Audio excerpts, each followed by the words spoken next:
জল বসিয়ে দিয়েছি, দিয়ে দিলাম তেজপাতা, এলাচ, দারচিনি, লং, এগুলো সব সিদ্ধ হবে। আর দিয়ে দিলাম 1 চামচ রিফাইন তেল, দিলাম লবণ। এগুলো সব একসাথে বয়েল হবে, তারপরে আমি চালটা দিয়ে দিব। আমার জল ফুটে গেছে ফ্রাইড রাইসের, এখন চাল দিয়ে দিব।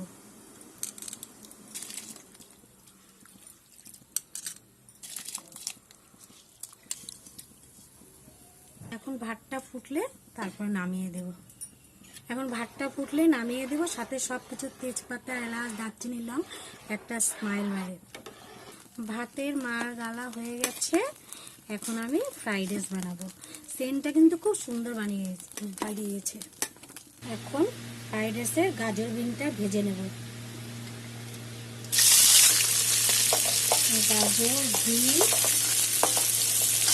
গাজর বিন লঙ্কা আমি সব একসাথে দিয়ে দিলাম। এখন সব সবজি ভাজা করব। তারপরে দেবো আদা, কিশমিশ আর দেবো বাদাম। গাজর বিন কাঁচা লঙ্কা মোটামুটি ভাজা হয়ে গেছে, এখন দিয়ে দেবো আদা দিয়েছি। আদাটা মোটামুটি ভাজা হবে,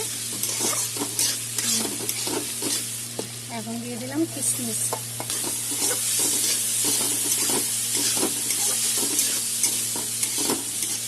বাদাম দিয়ে, আমার কাছে কাজু বাদাম নয়, তাই আমি চীনা বাদাম দিয়ে করছি।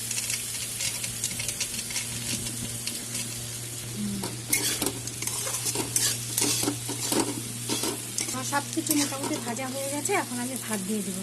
দিয়ে দিলাম ভাত, অল্প করে দিয়ে মিক্সড করে সসপ্যানে ঢেলে দেবো। অল্প করে এখানে ভাত দিয়েছি, সবজির সাথে মিশিয়ে সসপ্যানে ঢেলে দেবো। একসাথে তো লাড়া যাবে না, তাই দিয়ে দিলাম চিনি।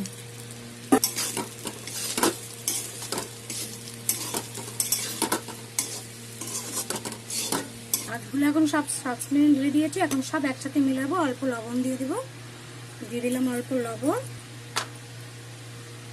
দিলাম ঘি, সব একসাথে মিক্সড করবো। শাহি গরম মশলা সব মিক্সড করে দেবো।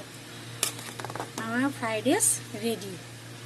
আপনারা এরকম করে বানিয়ে খেয়ে কমেন্ট করে জানাবেন কেমন হয়েছে। লাইক করবেন, শেয়ার করবেন। আমার ফ্রাইড রাইস পুরো রেডি হয়ে গেছে। আপনারা এরকম করে বানিয়ে খেয়ে বলবেন কেমন হয়েছে। লাইক করবেন, কমেন্ট করবেন, শেয়ার করবেন। Thank you.